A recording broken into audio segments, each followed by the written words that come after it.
What's going on, testies? We're going to start with some CIG news. Crytek versus CIG. There was a court filing. This will be, for real this time, the final video I make talking about Crytek versus CIG.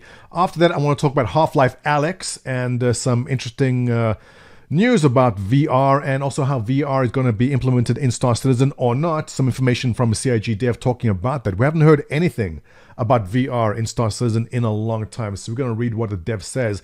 But after that, I'm going to take a more serious tone and follow up on what's happening with COVID-19 based on information that I know. As you guys know, I've been following this from the very, very beginning, long before it was making the news, and just share with you the latest information I have. So start off with a happy and little something sad, I guess, but we'll try to make it uplifting.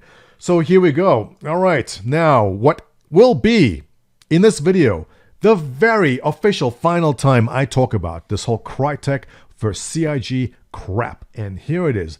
Joint stipulation of dismissal filed with the court between Crytek and CIG. Now remember, they went to settle out of court, and this is saying, all right, we've settled. It is done. So what does this say? And I quote, "In accordance with this court's order and Federal Rule of Civil Procedure 41A1A subsection 2, plaintiff Crytek and defendants Cloud Imperial Games and Robert Space Industries Corp. By and through the Council of Record jointly stipulate as follows. The dismissal with prejudice of this action." With prejudice means you can't come back and bring the same issue to court again. So I know I messed up in my last video. So with prejudice means you cannot come back and sue for the same reasons, like it's out. And number two, the surprising part actually, each party is to bear its own respective attorney's fees and costs. Can you see that? Yeah, right there.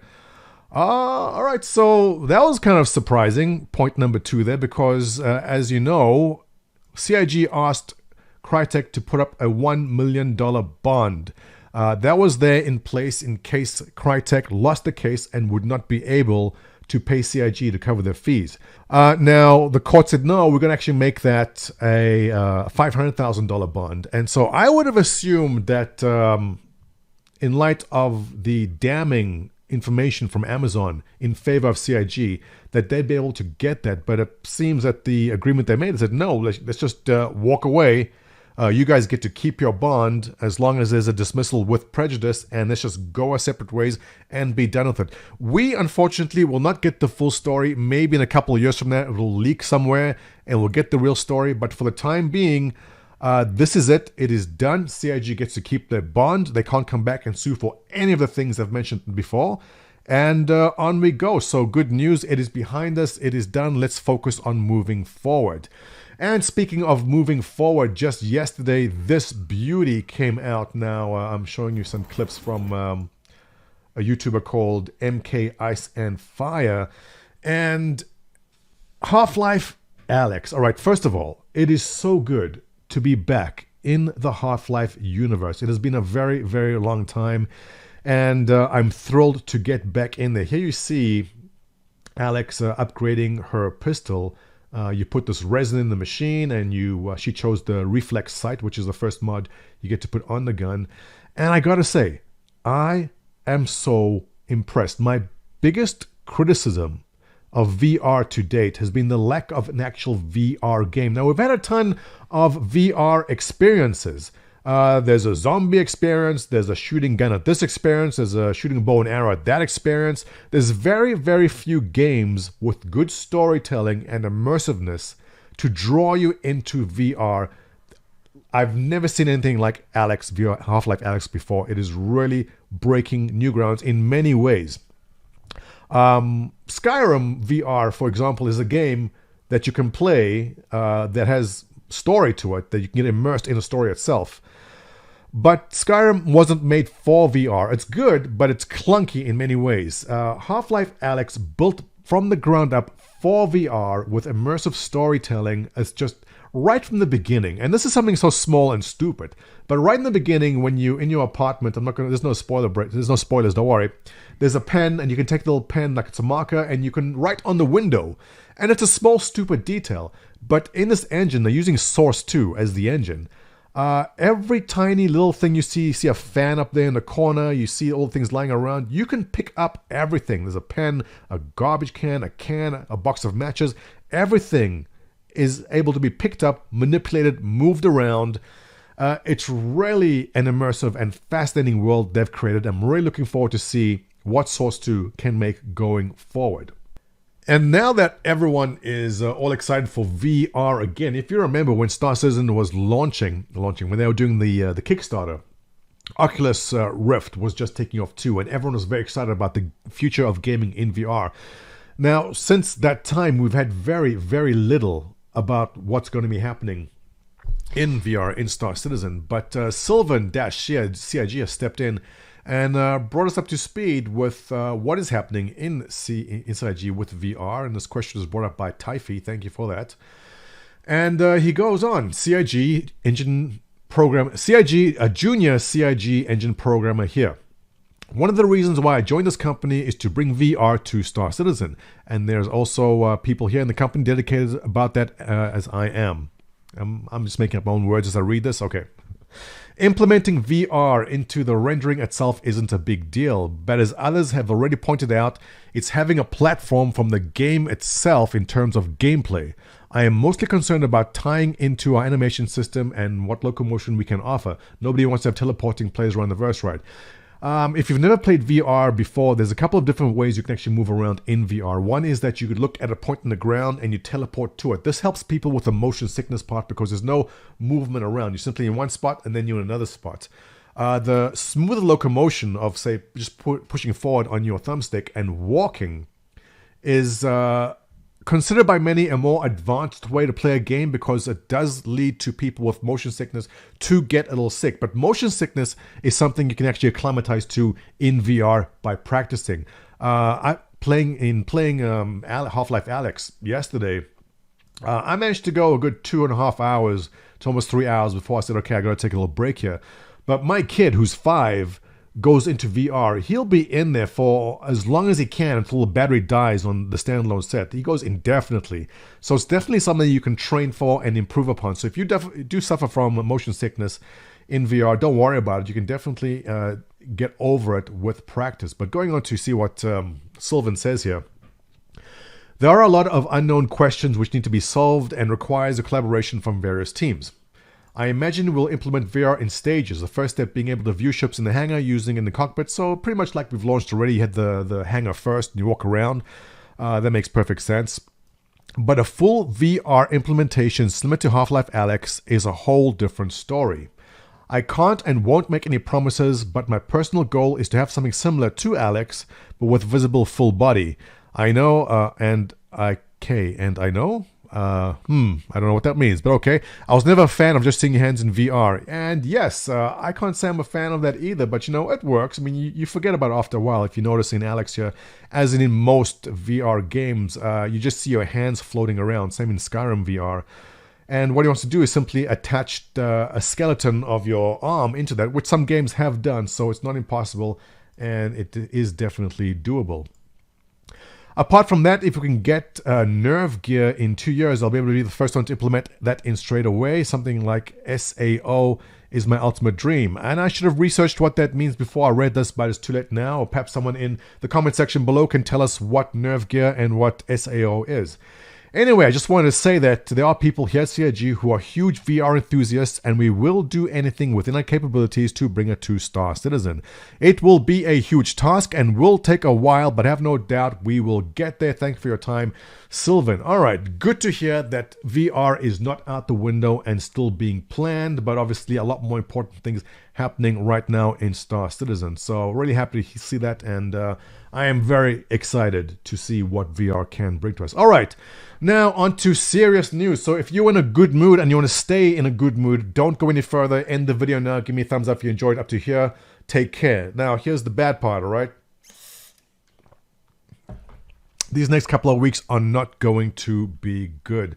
Just this morning, Governor Cuomo saying the following. We were looking at a freight train coming across the country. We're now looking at a bullet train. All right. You can see the concern. Well, he always looks concerned, but more so now. And not going to sugarcoat it, New York State is in trouble. The numbers coming out of New York are climbing rapidly, and they know they'll be out of hospital beds, if not already, then definitely in a couple of days. And there's no wait around just now. I know they're rushing lots of equipment there.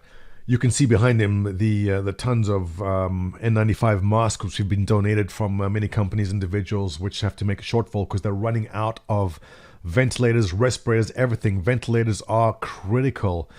And look, these are not nice numbers, but it's where we are. Now, keep in mind, the US has a massive population, much larger than most of these other countries.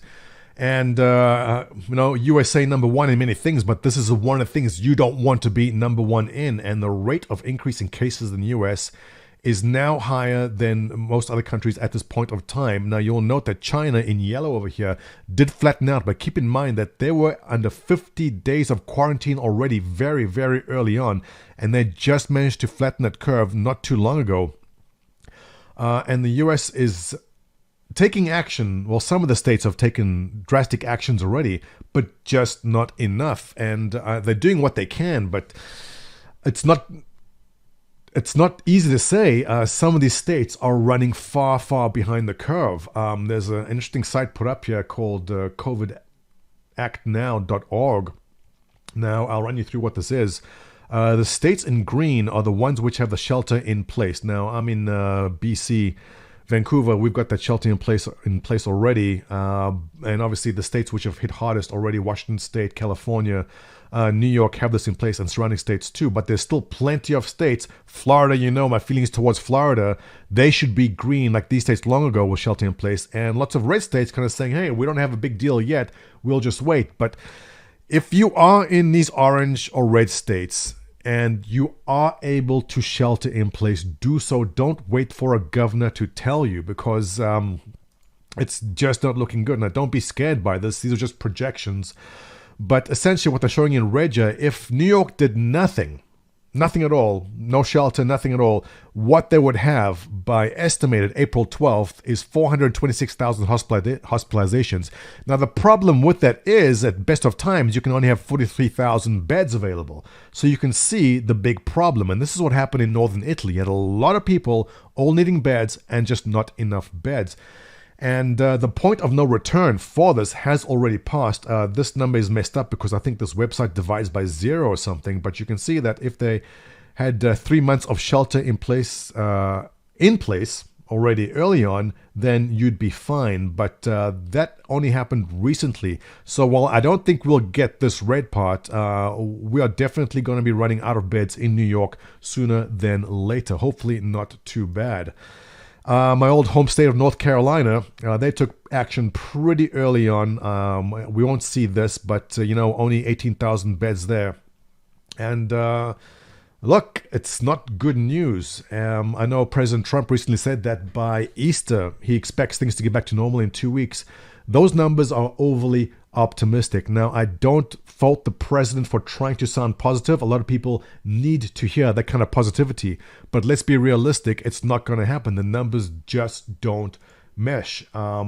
Again, right here, US was right down here not too long ago, number 3 now. Again, this is something you don't want to be number 1 in.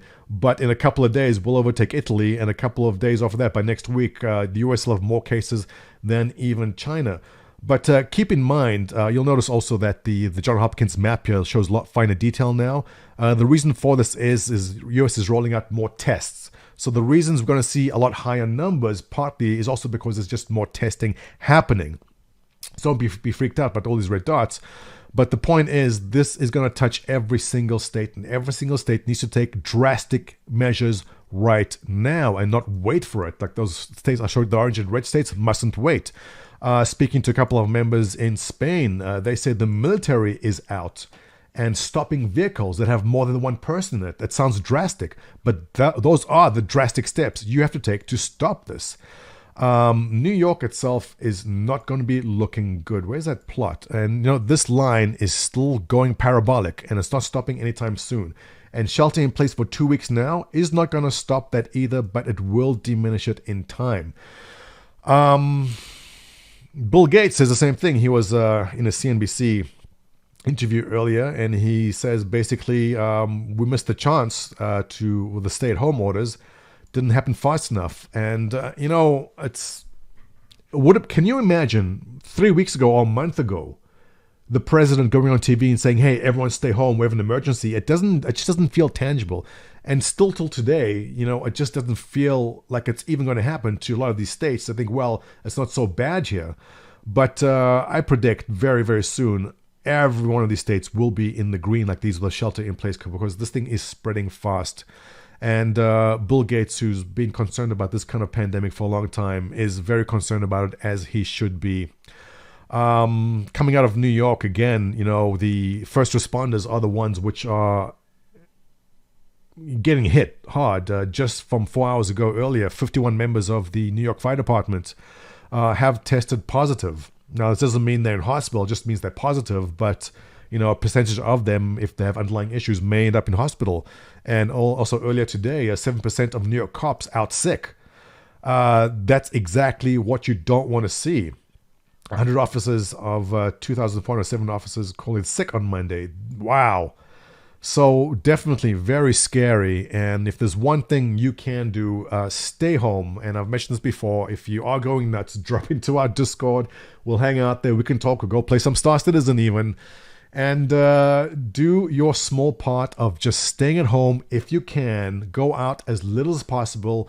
As less interaction as possible is the best thing you can do right now. So again, don't be shocked by these numbers. These numbers are going to get a lot higher. New York, we can get through this, but these next 2 weeks are going to be rough. And, we can make it together, guys. So hang in there. If you enjoy this content, thumbs up. I told you the second part's going to be bad, right? If you enjoy this content, thumbs up, subscribe, your comments below, always appreciate it. And I will see you in the next one.